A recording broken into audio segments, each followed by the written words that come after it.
Christopher Nolan's Interstellar is arguably one of the most radical science fiction movies ever brought to film. Indeed, the film bears a formidable apocalypse story that sees our planet ravaged by dust storms even before NASA pilot Cooper, Matthew McConaughey, travels via wormhole to find a new home for humanity, leaving the Earth to die in the process.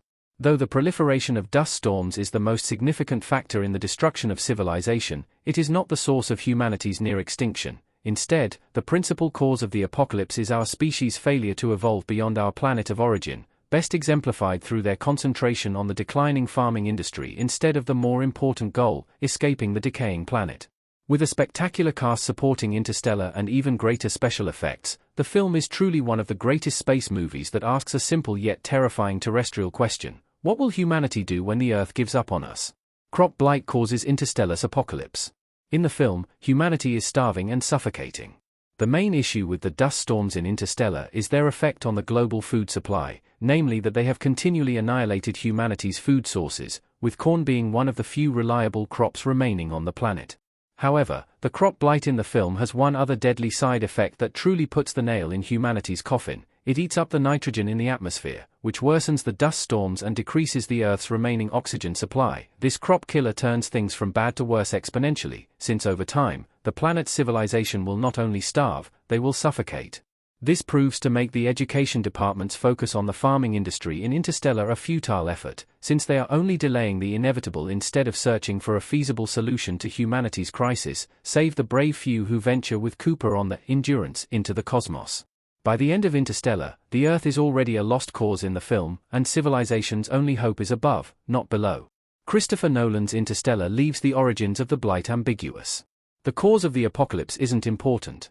While some apocalypse movies, like The Day After Tomorrow and Snowpiercer, directly blame climate change for the fall of civilization, Nolan's film intentionally leaves the origin of the crop blight a mystery, which may be surprising to some, considering the lengths Nolan went to achieve scientific accuracy in Interstellar.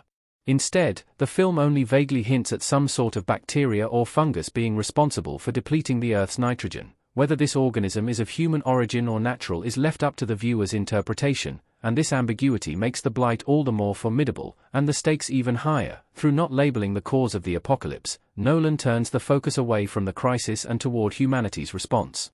Ultimately, it's not important what caused the crop blight, whether it be industrial farming, climate change, or some other mysterious source. What is important is how our civilization survives the approaching threat of extinction. In this light, the film is a testament to our species' endurance in times of crisis, illustrated superbly through Nolan's use of footage from Ken Burns' The Dust Bowl. How Interstellar's apocalypse compares to The Dust Bowl. Both deal with crop shortages and dust storms. A woman from Ken Burns' The Dust Bowl speaking. The Dust Bowl was a real-life agricultural disaster in the American Great Plains that saw dust storms destroy the farmlands and cause widespread crop shortages and hardship in the 1930s.